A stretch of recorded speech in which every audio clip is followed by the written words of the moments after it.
So now I'd like to introduce Mr. Richard Culatta. Thank you. Appreciate it.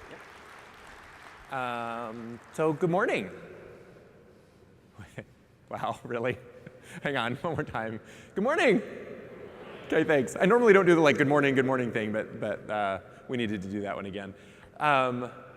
Thanks for joining today. I asked for the big room. I don't know what happened. I feel like we're really tight in here, but we'll make it work.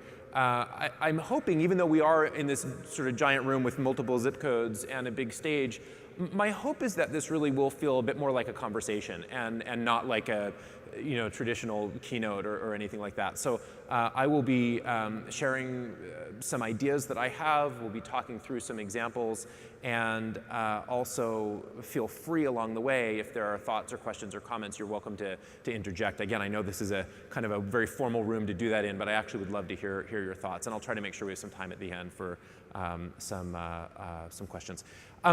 First of all, thank you for being here, and thanks to the EDUCAUSE team for this great event. I've been participating in EDUCAUSE for many years. I love the types of conversations we get to have here, and I'm really grateful for you and the team for pulling this all together.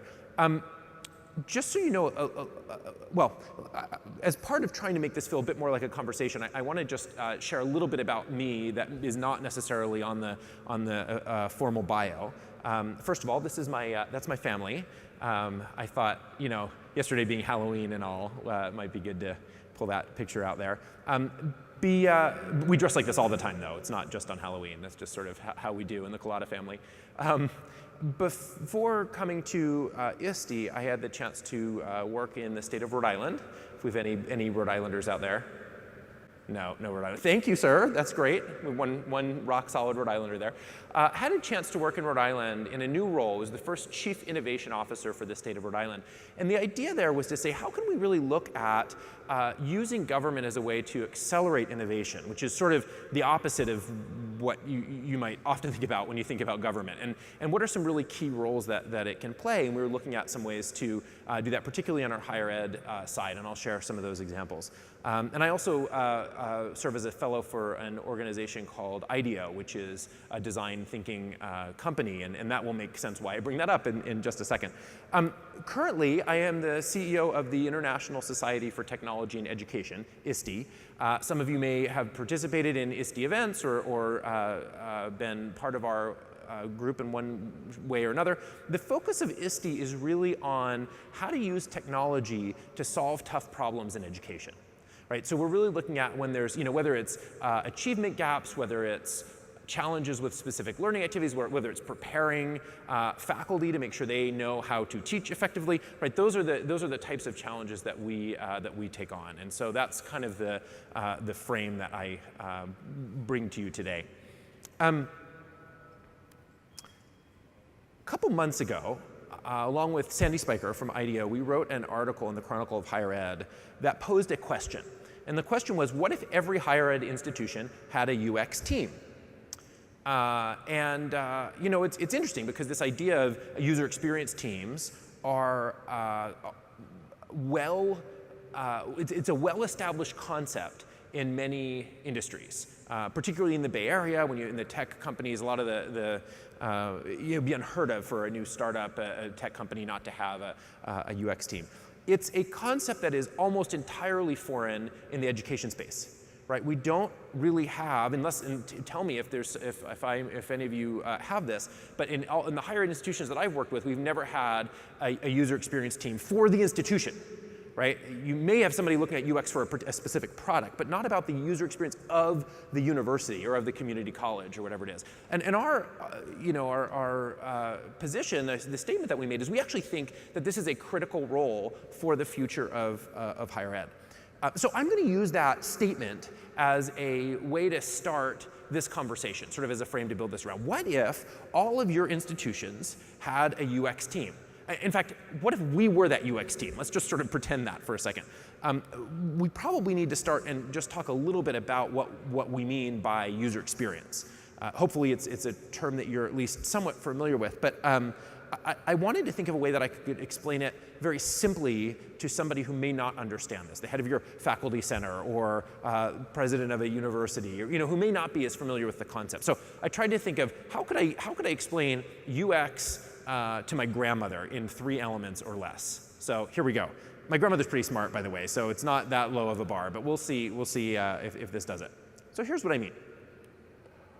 The most important part of user experience is that it starts with the person who is receiving the service that you provide. Well, that sounds easy enough, right? For a tool like Facebook, it's the person who downloads their app and is using it. For a tool like YouTube, it's the person watching those videos. And in higher ed, for UX, it is the students that are really at the center. Now, there are pieces of it that certainly involve with faculty and others, but at the end of the day, the service that we're providing is really to the students that are coming and participating in our institutions. And so they're our users. Now, interestingly enough, well, I'll come back to that in just a second. Let me at least give you the other 2 parts of my definition of user experience. So start with the users, know who they are. The second part is understand their expectation of the experience. Right? What are they expecting from this opportunity? When I download Facebook, when I download YouTube, there's a certain expectation I have of that app. What is that? And so same with students. What's the expectation of their experience? And then the third part is, how do they interact with the system? So here's my expectation, and now how do I actually interact with the system that we have created? In our case, our colleges or universities. Okay, so that's it.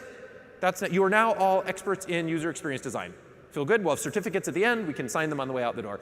That's the fastest way that I could think to explain this. I want to pause for just a second here before we go on and make sure that we are at least somewhat on the same page about the fact that we actually have a user experience problem in higher education. Because if we're not on that same page, then the rest of what I'm talking about probably is much less interesting. So I don't mean to be gloom and doom, but just give me a few slides to make sure we make the case for it.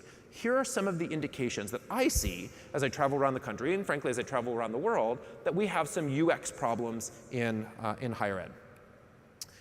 More than 40% of students that start a 4-year degree don't finish after 6 years. Right? That's a huge problem. If I had a tool, if my app, and I keep referring back to app design because it's an easy analogy, right? If I had an app to buy airline tickets, and at 40% of the way through, or halfway through, or whatever point it is, about half of my users just stop using my app, that's a huge user experience problem. And so, anyway, that's. And by the way, if you throw in community college, it does go above. It's more than half. So that's one indication. Over 20 years, 31 million Americans started college but didn't finish. That's like 10% of the current population. And if you think about it, it's a huge waste because it's not like, if I eat half of my meal and then I get up and leave, right? Like I've had some food, that's good. If I watch half of a concert and I get up and leave, like I've had a good experience for half of the time. If I take half or 3/4 of a higher ed experience and leave, I leave with nothing. In fact, I leave with less than nothing because I leave with nothing and debt. And that's a real problem. There is no way to recognize, if I took 99% of my credits and didn't take that last percent and I go to apply for a job, I have nothing. And so it's a serious problem. Imagine if we had 31 million half-finished homes around the, construction sites that were half-finished, walking around the cities of the country. It'd be like an economic crisis. We'd be having all kinds of programs in place to try to finish these half-built houses around the country. But because it's not something that we can see, it often goes unnoticed. Over the last 10 years, average tuition and fees at 4-year public colleges increased by 51%. That's a huge increase. And now we can talk about whether in 10 years, college is 51% more valuable. That'd be an interesting conversation to have, but the cost is certainly much higher. 66% of students borrow money for undergraduate education, and we know that remediation doesn't work. 60% of incoming freshmen require remedial instruction, and we find that those who actually start in remedial instruction, only 1 in 4 of those students that go into remedial instruction will ever earn a degree from a community college, right? let me add one more on there. I have many others, but I'm going to add just one more. 46% of recent college grads say that they are either unemployed or in jobs that don't require their college degrees, right? Which gets into some interesting questions about making choices about college degrees that maybe they did without the data or information that they needed to make the right choice. And most of those then say that they need additional education or training to get the jobs that they want. It's interesting because we don't often ask students how our institutions serve them for getting a job. Lots of our institutions call and will ask for money, right? Or we'll ask, but rarely do we call and say, hey, how was your job? Or have a guarantee, like you don't get a job and we have a guarantee that we will help provide you additional training. I think about, comparing that to a restaurant, right? What if we ate in a restaurant and they're cranking out food and nobody actually checked to see if anybody was eating the food that we were preparing, They could be just like walking out the door, but we would know because we're not closing that loop. So let me stop there because, as I said, I'm actually a glasses half full kind of guy. I'm really optimistic about the future, but I felt like it was important to just take a minute and establish the fact that we have some really serious user experience challenges in higher ed. And if we just sort of pretend they don't exist, it gets harder for us to address some of these challenges. And so that's the part where we can, again, close parentheses on that part, but just understand our current model is not serving students as well as it could be. So let's move back onto the user experience side and why I think the UX frame is such a useful way to be able to address some of these issues that we saw in those previous slides. Okay, so we're going to pretend we're all the UX team for our institution, EDUCAUSE U, and we are now the team that's going to actually start to look at finding solutions through user experience methodology. So the first place we start, not surprisingly, is with the users. Well, we need to get to know the users. Today's typical college student is not that guy. Today's typical college student is Krista, a single working mom, John, a full-time manager at Walmart, Henry, a concurrent enrollment student still in his senior year at high school, Andrea and Jackie, both currently serving in the military. By the way, a third of undergraduate students are over the age of 25, half work part-time, a third work full-time, and nearly 25% are parents, half of those are single parents. So my point with all of this is that when I hear, talking about the traditional college student, right, I have to hear, well, the traditional college student, and we think about the traditional college student, and I sort of think of that part of Princess Bride, he says, you keep using that word, right? I don't think you know it. I mean, today's traditional student is not the first-time, full-time, right out of college guy that we saw a couple slides ago. And I think we need to be really cognizant of that as we're trying to build out the solutions that we're going to provide for them. Over half of students participating in higher ed now are not first-time, full-time students. So how do we get to know our users? Well, first one is to actually get to meet them, really get to know them. There's a number of tools that UX teams, that as a UX team we might use. I'm going to share one that I think is particularly powerful. This is a project that actually was done in partnership with IDEO and the D School at Stanford, and it was called the Shadow a Student Challenge. So user shadowing is a really typical, it's a textbook approach to get to understand your users. Now, the idea of user shadowing is you pick a user and you follow them through the experience. So in this case, with this Shadow a Student Challenge, we did this with school leaders and asked them to follow a student through the day. I mean, you tell them you're going to do it. It's a little creepy if you don't tell them you're going to, but you say, hey, can I follow you through? The idea is not to be their mentor, not to be their guide, not to tell them about how it was when you were in school. No, it's to just follow them through and observe what they do when they go through this school day. And we did this, and we've done this around the country, and it's fascinating because we had school leaders who would follow students through, and they would say things like, and by the way, the day afterwards, you sort of stop and you reflect on how the experience went and what you learned. And they say things like, in 20 years of leading this institution, I never knew how much time my students spend waiting on lines, or how little interaction they get with teachers one-on-one, or how dirty the cafeteria is, or I mean, whatever, just sort of on and on, how difficult it is to check out resources from the library. And they've said in 20 years, I never understood as keenly as I do now what it looks like to be part of my institution until I had followed students through. This is a great tool. It's a free tool. And so one of the first things that we would do is we would say, let's all pick students and go and do user shadowing. You can do it in a day. And I always recommend, I suggest that when we do this, don't just start at the beginning of their class. Meet them at their home. Experience the full day. Let me give you 2 quick examples of college presidents who have done this. Megan Hughes, Community College of Rhode Island, started when she became president there. She actually did this, and she started doing some user shadowing. She followed a student.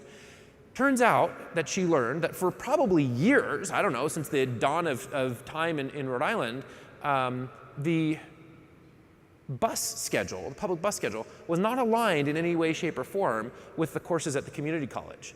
So she had a student that lived about 15 minutes or 20 minutes drive from the community college that was taking 2.5 hours each way to come to school because they had to go all the way up to Providence, transfer bus, come all the way back, and the schedules between the buses and the community college were not aligned. Right? Something as simple as that. For years, you have students that are wasting huge amounts of time. These are students who are also working, and so they need that time to be at their jobs that aren't able to get to their classes because the bus schedule isn't aligned. And we figured that out because Megan was willing to actually try to do that shadowing experience. Michael Sorrell is a fantastic guy. He's the president of Paul Quinn College in Texas. He was walking around, and he'll tell the story much better than I will. I don't want to try to take his story, but he says he was walking around his school and he was noticing there was no healthy food options on campus, or even in the area really surrounding his school. As he was walking around, he said, I discovered also that we had a football field and a terrible football team. So they actually plowed up the football field and turned it into an organic farm. And so they teach students organic farming while they're also producing food that is healthy for the students, but also for the community around. Now, those are 2 very different examples, but they're things that you learn when we actually try to go through the day in the shoes of our students. Okay, let's move on to the next part here. Expectation of the user experience. So we need to look at, once we understand the users and what their needs are, we need to understand what are they expecting of the higher ed experience. When you teach user experience and user-centered design, there are the nerdy things that you do and the geeky sense of humor comes out right away. So let me give you this example of a fun activity. Have you seen, you've seen doors like this. We probably have them over here somewhere, where there's that metal plate on the side of the door, right? We all know kind of what that looks like. And what is the function of that metal plate, right? Yeah, to signify, to let you know where to push on the door. That's really all it does, right? There's really no other function other than like, hey, this is where you push, right? It sets up an expectation for the users of how to interact with that system, right? Makes total sense. Now, here's the nerdy humor that I was telling you about. So one of the things we'd do when I was teaching this principle is you'd take that plate and you'd move it to the other side of the door, right?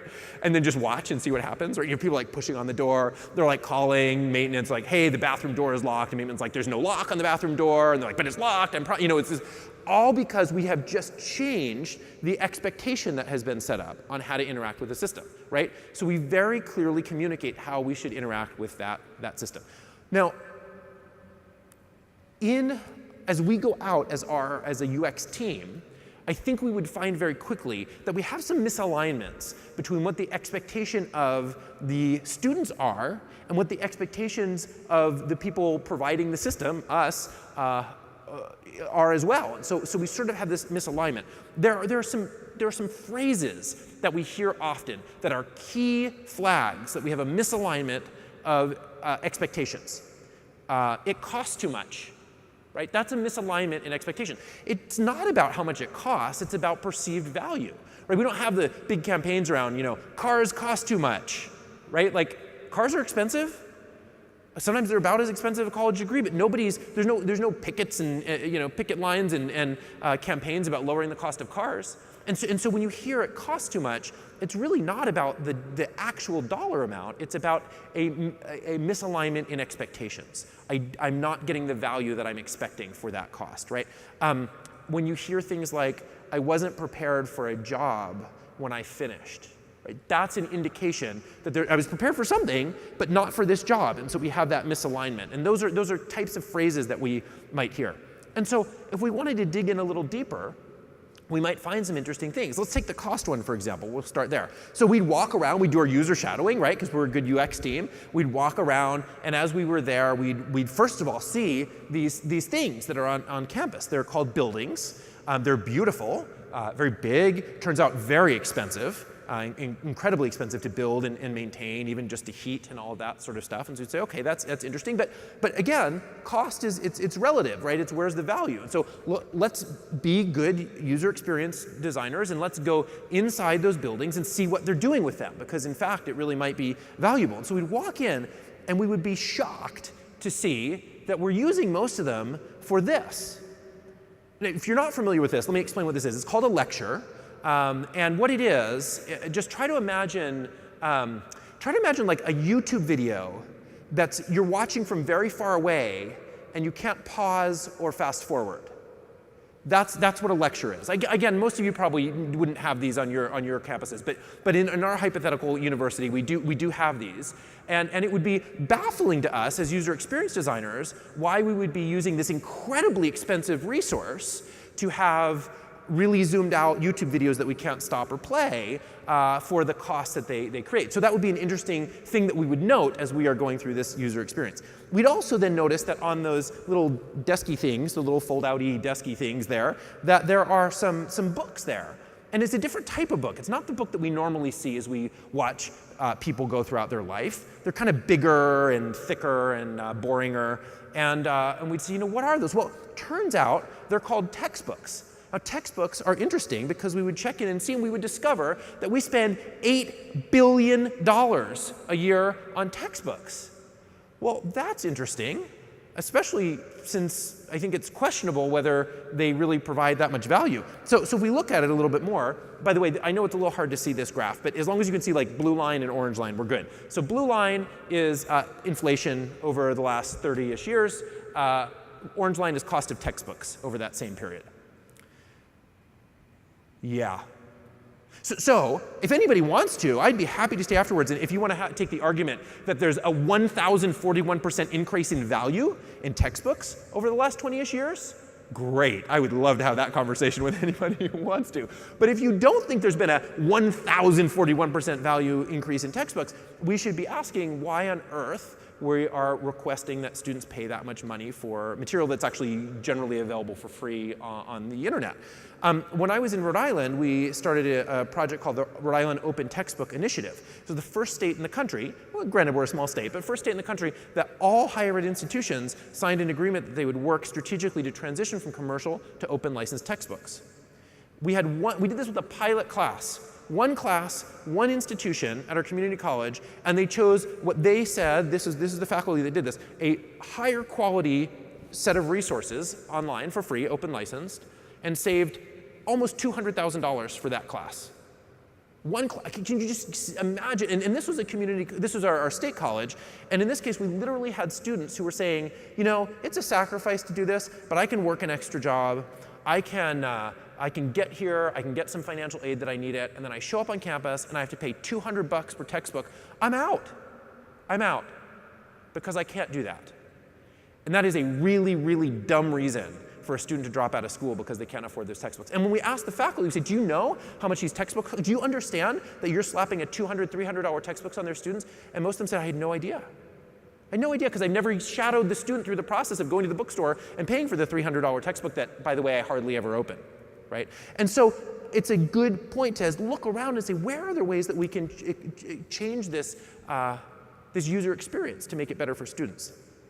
By the way, our secret weapon in the transition from commercial to open textbooks was librarians. Librarians are your total secret weapon on this because they know how to rate quality of resources. They know how to align to good. They understand metadata. They know how to. They are absolutely your secret weapon on saving money from textbooks. Okay, so let's talk about this. Some of the other pieces here. We have the question about the job. I wasn't prepared for my job. So I was talking to a group of college presidents and provosts, and I was talking about this, kind of the same thing I'm talking about here, and the frustration with not aligning to job. And I got the question. I knew I was going to get the question. I was sort of waiting for it. I knew it was going to happen after a while. I got the question. I raised my hand. I said, yes. And one of the presidents there said, I'm not sure, you know what the question was, right? Or the statement? I'm not sure the role of higher ed is to prepare students for jobs, right? I'm not sure, right? You've heard this argument, right? And I said, okay, what is the role? Well, the role is to pass knowledge on from one generation to the next. We are the keepers of the knowledge, and the role of higher ed is to pass that knowledge on to somebody else. And that's our role. Our role is not to just sort of be, making people that can go out and get jobs. And I said, okay, interesting. And I'm not going to, if you think I'm going to pick the fight on which is right or wrong there, I'm not. My job, and again, our job as a user experience team is not to say right or wrong. It's just to identify where there are misalignments in user experience. And so my answer to him, which he was not expecting, I said, that's fine, no problem at all. But if I were to walk in to your English 101 or your Econ 101 class and say, hey, show of hands, how many of you are here because you just want to have knowledge passed on from the generation before you, but not actually get a job? Right? Oh, really? No hands went up? Okay. Well, now we have a problem, you see. Now we have a problem because we have misaligned expectations. So I said, here's the easy way to solve it. Well, there's a couple ways to solve it. But one of them would just be on your website, just put a little warning box. Just put a box that says, hey, heads up before you apply. We are here to pass knowledge on to the generation. We are not here to help you get a job. We don't believe that's our role. And click here to apply if you want. Done, solved. And then for the students that just want to have the knowledge of the generation before passed on to them, great. They can come and it will be a great experience and they will get what they are expecting and all will be good. But if by some chance that's not the agreement that the students are expecting out of this, then some other changes may need to be made. It's sort of like if you, going back to the car example, you're like, I'm going to go buy a car. And you're like, great, I'm going to pay you $20,000. And they're like, good. And they're like, where's my car? And you're like, well, we're not giving you a car. This was just an experience of where you pass your money over to me. We're like, oh, well, but that's not, I thought I was going to get a car out of it. No. This is what we do. We have this really lovely experience. You give us your money and then you go away. That would not be aligning with the expectation that I had when I walked in there. Right? So that's one of the things that we need to think about is what is their expectation when it comes to being prepared to get a job.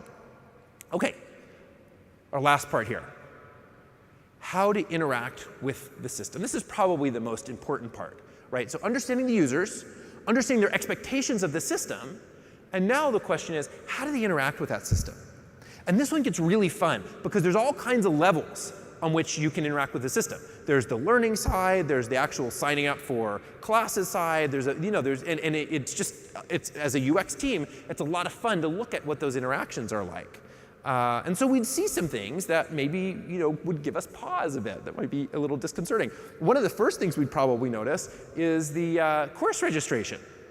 This is a fun one because in pretty much every institution, there's a couple examples here. I'll actually share a couple in a minute. But in pretty much every higher ed institution that you go to, there's an enrollment system that looks something like this. I purposely cropped off the name of the institution, but most have something that's pretty similar.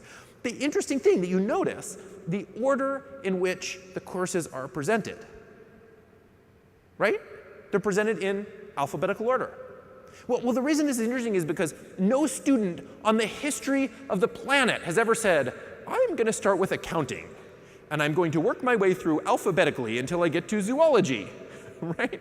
It is not how we take courses. It would be really dumb. You would never graduate, right? That is not. So why on earth do we present our registration systems in alphabetical order?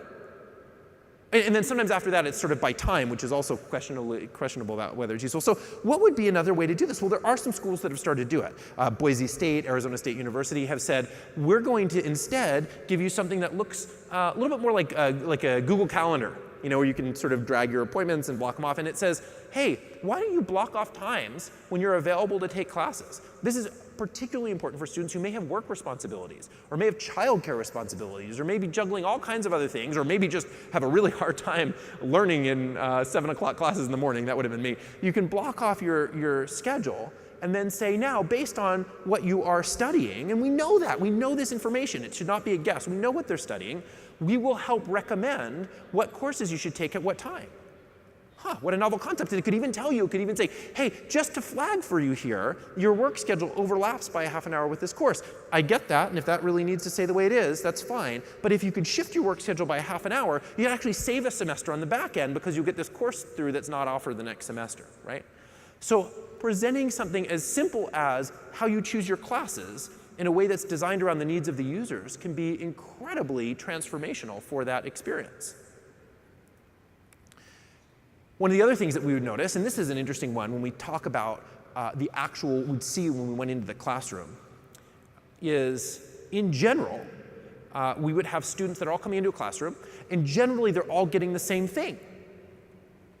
You know, Monday, Wednesday, Friday at 10 o'clock, and I used to teach in higher ed, right? Monday, Wednesday, Friday at 10 o'clock, I had my class, and I would have my lesson, and I would teach my lesson, and the students would get what they get, and then they would go out, and I would see them next week. But the interesting part was, I taught them all the same thing, but they weren't the same.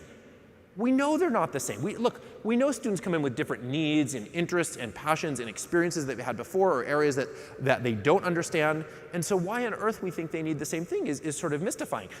Sometimes I compare this to medicine, right? Let's imagine if we were going to visit a doctor's office. And by the way, good user experience designers go look at analogous fields, right? They say, how does something similar get handled in another industry? Because we can learn from other industries. So we'd go look at doctor's offices, and we would say, could you imagine if you had a doctor's office where a patient comes in, and you say, great, here you go, take the white pills. Like, did you want to check and see what was wrong with me? No, just take the white pills. Why didn't you check? Well, because it's Monday, and on Monday we give everybody the white pills. Huh. The guy that walked out like clutching his heart before me, what did he get? Now, look, why is this so confusing to you? He got the white pills, it's Monday, right? If you want the blue pills, come back tomorrow. Everybody that comes in tomorrow gets the blue pills. Right? Like in medicine, that would be inconceivable. There we go, that was my little reference back to Princess Bride again, right? It would be unfathomable that we would do something like that. There'd be lawsuits, and yet we do it all the time in education. Why? Why do we do that? We have the technology that allows us to adapt and adjust to individual needs. So that's an interesting one. Another thing that we would notice is that we put the schedule ahead of learning. So we have decided that it's more important that every class starts and finishes at a particular time, even if student learning suffers, right? So I may have a student who's not ready to go on to the next unit, and either way I'm going to move on, right? And now they're even more behind because they didn't understand what happened before. But at the end of the semester, my class is going to end right on time. All of our classes, we are 100% guaranteed that our classes all end right on time at our universities. Aren't we proud of that? Oh, sure, half the students, didn't pass the class, but they ended on time. We're doing so good. Right? What if we flipped that? What if we said every one of our students reaches 100% mastery when they walk out of the class? Yeah, sure. Some are going to do a little faster. Some may need a little extra help. Some may take a little bit longer. But the schedule, we're going to allow that to vary because that's not really we're not in the schedule business. We're in the learning business. And every student that comes out is going to come out with mastery. That's an exciting proposition. Why aren't we doing that? We have the technology to do that today. Currently, we use the model that's what's it called? Butts and seats, the butts and seats model. That's the model that we use. And so when I get a transcript, it essentially says I breathed successfully for the semester that I came into the class. Right? It doesn't actually say what I learned. Now there are some examples of schools that are doing this. Southern New Hampshire, College for America, if some of you are familiar with College for America, is doing some really interesting work there. Students move through at their pace. As they demonstrate competencies, they're able to move on. So all the students are coming through with mastery, right? So that's interesting. And we have some tools that help do that. There's this idea of micro-credentials, which is saying instead of having just a single document that says that you breathed successfully for the time that you were in college, you actually have, some people call them badges, I prefer micro-credentials. You have something that shows competencies that you've demonstrated. So when you're going to look for that job, right? When you're going to, when I was at the Department of Ed, we brought in heads of talent and development and HR from major companies across the US, and we brought them in and we said, what's your feedback for us? And they said, and this is a quote, it's a quote from a HR, sort of a talent leader, who said, what the hell do I do with a B- in English literature? It was fascinating. He wasn't saying that he didn't value the humanities or liberal arts majors. It wasn't any of that. He just said, what does that mean? What do I do when I'm hiring this person? Does it mean they can do the things that I need? Does it mean there's nothing on that piece of paper that helps me know what their skill set is? And so this idea of saying micro-credentials actually demonstrated skill sets that we're able to bring into the work. And by the way, some of you hopefully are involved with some of the conversations that are happening now around blockchain. Blockchain is really exciting because it helps make this really easy to do, because you can have all these micro-credentials and there's some level of security that are involved in them, and that's certainly something that is worth looking into. And then the last thing that we would notice is data generally comes too late to be useful. Most of the data that we get in higher ed comes after it's too late, right? At the end of the semester, hey, you failed this course. Dang, right? Like at this point, that only serves one purpose, which is to make us all feel bad. Makes you feel bad because you failed the course. It makes me feel bad because I was the instructor, right? But we didn't get the data in time to course correct, to shift and adjust and adapt. And if you think about how data is used in other parts of our lives, we get data in real time all the time. How many of you have one of these on? Right? You know what these are? Yeah, sure. An Apple Watch or a Fitbit or whatever they are. So these are fascinating things. They're fascinating because they give you feedback on your performance during the day, right? They tell you that you need to get up and do more exercise. They tell you that you are not eating in a very healthy way. Feedback is incredibly powerful for changing behavior. But here's the funny part, right? I've been with myself all day. I know that. I know that I haven't gotten up. I know that I've only been eating Twinkies today, right? But like, because I see it back to me visually in real time, it changes my behavior. So that's a very interesting lesson that we should be learning as we look at the user experience of higher ed. Can we show back in real time, not after it's too late, but in real time, how my performance is doing and where and how I have opportunities to change and adjust. One other quick story on that. I can't resist.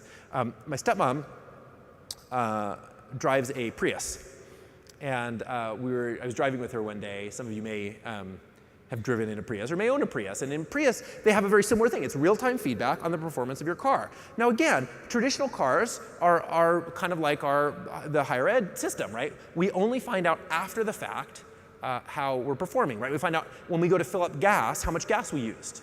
I mean, we have a little sort of indicator, but that's way, way, way too late to actually know how to change it. Now, in a Prius, it's interesting, and other cars do this too, because I see in real time what my miles per gallon is, how much energy I'm using. So anyway, I'm driving with my stepmom. We're driving down, and we get to this intersection. We're coming down, and I noticed something. I'm observant, and I noticed that she's, not slowing down. and we're coming up close to this intersection, and we're not slowing down, which is a problem for me because I like to live. And so after we get a little closer, and I finally said, Jan, do you want to slow down? Because we're coming up in the light. It's not green. You may have noticed, right? I'm trying to be respectful. And she turned to me and she said, I'm serious. She turned and she said, if I hit the brakes now, I got to accelerate on the other side. I'm going to blow that 51.3 miles per gallon I've been working on for 3 months. No way in heck I'm going to lose that. Hold on. And so we go screeching around the corner, right? Because she is seeing in real time her feedback. Now, I don't know if this is the best way to drive, but I will say that real time feedback completely changes behavior. When we show feedback in real time, it changes behavior faster than any other approach that I've ever seen, and it's very powerful. And there are some tools that are doing this. This is Khan Academy. Some of you may be familiar with that. If you're interested in Khan Academy because of the videos, that's fine. I think the videos are okay. But what's fascinating is the fact that they give you real-time feedback on your progress. I wanted to take a screenshot for this presentation. An hour later, my wife comes up and she's like, what are you doing? I thought we were going to watch a movie. I was like, yeah, sorry, I'm just taking the screenshot. She's like, it takes you an hour to get a screenshot? It's like, yeah, I know, but look, I have like 32 points. If I just do one more of these lessons, I'll be able to get a darker blue and I'll go up to 250 on my point score. This is like elementary math, okay, just to be clear what I'm working on. So, and she's like, okay, whatever. So I'm there an hour later taking this silly screenshot because it is so compelling to see just this little bit more that I can do, and immediately I have increased my skills and my competencies. Right. There are some institutions that are doing some very, very interesting things along this way. Georgia State University is doing some really great work in this area. One of the things that they do is help students make better choices using data that they provide to them and questions that they get. So there's an app that they get when they come on, right when they apply, before they even show up at the school, and it starts asking them things like, what do you need? How are you going to get to school? How are you going to pay for education? Do you have a job? What are any health? So identify all of these issues and challenges that we usually find out in schools way too late, when a kid's ready to drop out, comes at the last minute to a counselor, usually when it's too late to do a whole lot. They find this out way in advance and start to optimize around that right from the very beginning. And so they don't turn into these big explosive problems where there's tons of debt and there's health problems, right? Because they adjust and adapt right in the beginning. They also help them with the decisions about what to major in, right? Because they're saying, hey, you can major in this, but here's what that looks like in terms of what jobs you would get. Here's what it looks like in terms of how you'd be able to get through based on the experiences that you've had. I don't know all the details of what they look at, but they look at this information. It's fascinating.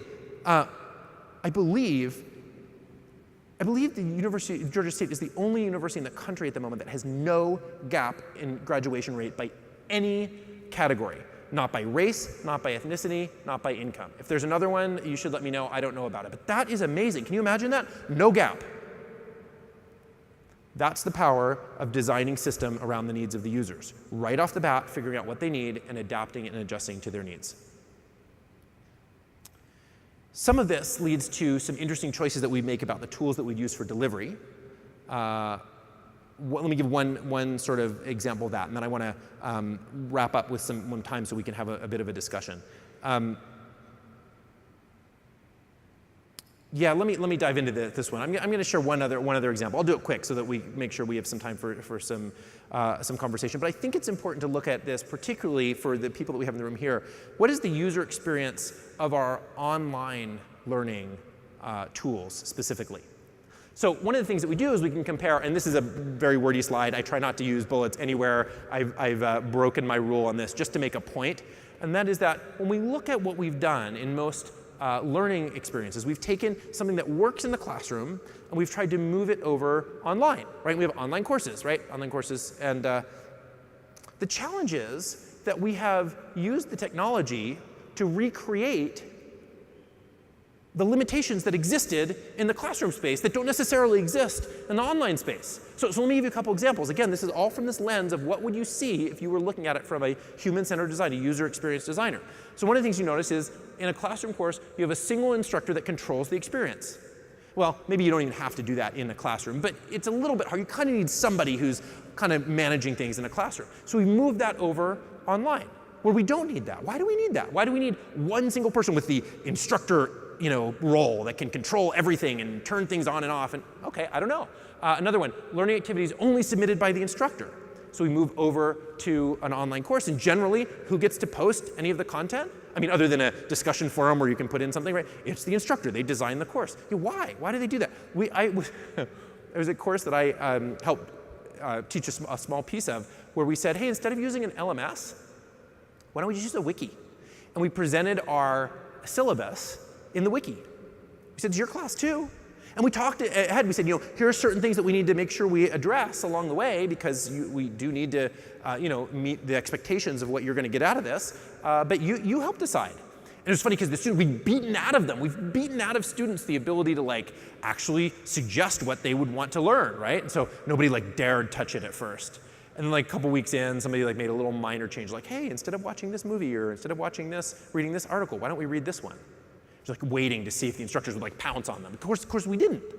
And then down the road, more and more. And so by the end, they're rewriting the curriculum. They're uploading materials and they're saying, well, we could have a conversation about this. And if this is the goal of the class, it feels like it would actually be more helpful if we were to meet here in the afternoon, because there's this guest speaker that's coming in, right? So it was incredibly empowering to open that up.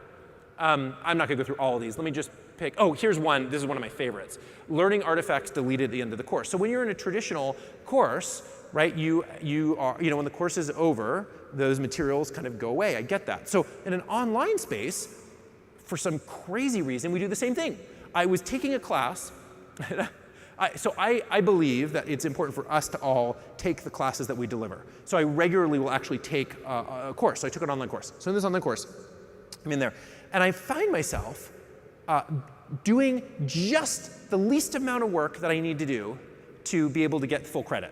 I actually found myself spending more time planning how little work I could do and still get the credit than I did on actually doing the work. okay? And I was like, why am I doing this? Why am I spending so much time crafting carefully how little I can do? Because I realized that I was submitting my work online. It was being read by the instructor only, and then it was getting deleted at the end of the class. Of course, I'm not going to spend much time on that. So we designed a class afterwards. Actually, here, I'll show this. We did a course called Ed Startup 101, and we said, there's no LMS. We're going to use YouTube, Medium, and you post this stuff wherever you want. And then send us the link. So we had an aggregator, so we aggregated the link, so you didn't have to search for it all over the place. You know what happened? All of a sudden, students started caring. The types of materials that they were posting were unbelievable because they weren't doing them for us. They were doing them for the rest of the world, their peers, others that were going to go look at what they were talking about. And they were getting comments posted on their blogs, not from the students that are like, you have to post one thing before you post the, that whole thing we do. Post your thing and then post 2 others and you get a point. If I hear that one more time, I'm going to just sort of pass out, right? But so we said no, because they're getting posts now from future employers. They're getting posts from other people, right? They're getting posts from people they care about. And so it completely transformed the user experience. Anyway, I don't mean to go too deep into that, but the point is we need to look very carefully about how we're incentivizing. All right. Let me wrap up, because we're close on time, and I want to save about 10 minutes for some questions. This is our challenge as user experience designers. We need to understand the users, understand their expectations of the system, and how they interact with the system. And by doing that, I believe this is actually the most powerful way that we can start to rebuild and redesign education for the future, education for the students that we actually have today, not the ones of 30 years ago that our institutions were designed for. So let me take about 5-ish minutes or so and hear your thoughts, hear your comments. Again, I know it's a big room, but just stand up and talk loudly, and we'll do a little bit. And questions, pushback. I love feedback of all sorts. And then I'm going to end with a very quick final thought at the end, and then we'll wrap up. So, comments, thoughts, questions. Anybody doing anything like this already? Anybody looking at doing anything with user experience design? Sure, yeah. Can you stand up just because I know it's a giant room, and tell us who you are and where you're from?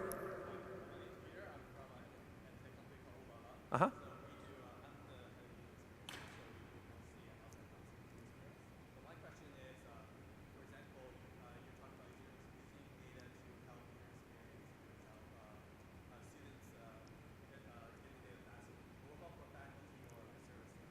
Yeah, great. So I'm going to repeat the question back. I know it may have been hard to hear. So the question was, we're talking about how do we make sure that the students are getting data faster. But what about other people in the system? Faculty, people that are part of student support services. The answer is absolutely, right? They need all that data as well, and they need to help be able to notice trends and patterns.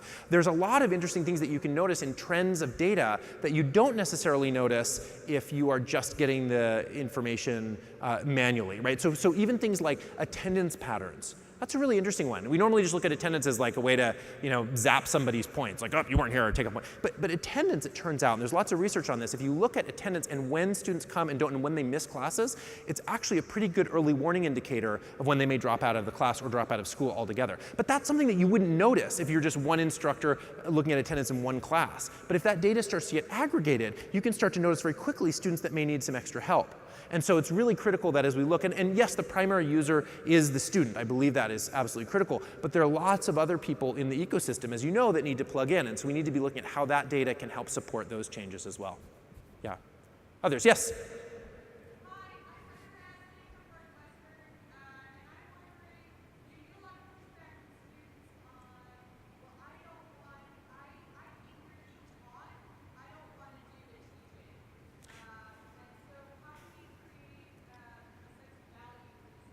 Yeah.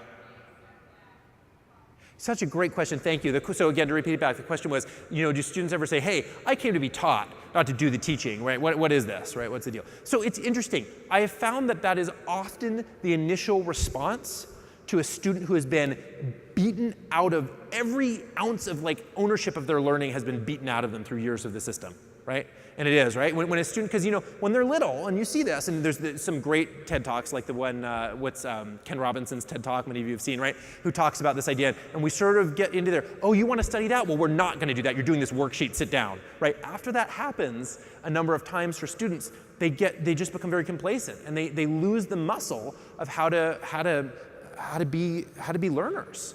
And so yeah, there is some of that. And again, I told you even in the class that I mentioned with the wiki, right? At first, like, nobody's going to touch this. We're just going to do what we're told. And then slowly, as they start to feel the importance and the value of owning their own learning, that changes very quickly. Now, it is important to note, though, and I've seen this happen, where you have faculty who are like, great, I'm just here, you do all the work, let me know when the semester's over, right? That is not what we mean by involving students in the learning experience. It is critical that they're having guiding and that those ideas are being challenged. Oh, interesting, you say you want to do this experience. Well, tell me, how does that help you get at this goal that you say that you have, right? How does that do it? Well, I'm going to challenge your idea. So it's a very active role of the instructor, but it's not a role of just sort of forcing all of their content on the student. That's the big shift. So the instructor is very involved. It's creating the learning experience, but it's saying, there's lots of things that I don't know as an instructor, and I'm not the expert in everything. You all need to be responsible for this too. And when that shift happens, it starts to become really very, very powerful. Time for maybe one more question, comment, feedback. Anybody actually tried any of this, looking at doing user shadowing or looking at following students through and noting where there are user experience problems with your institution? Yeah.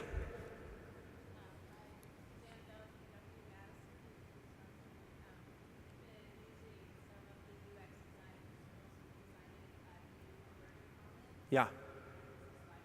Awesome. So in their business library, again, repeat that back. In their business library, they've been using some user experience. Can you give one example of what one of those might have been?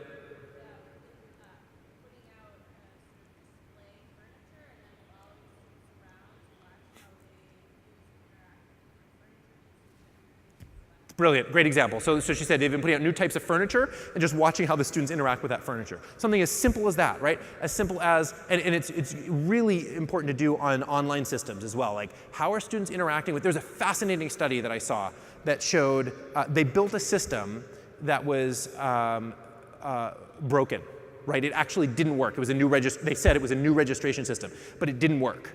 And they brought different users into it. And what they saw was, generally, the white guys that went through it said, your system's broken, fix your system. And they'd be like, oh, great, thanks for your, the experience. They acted like it was a beta test of their system, right?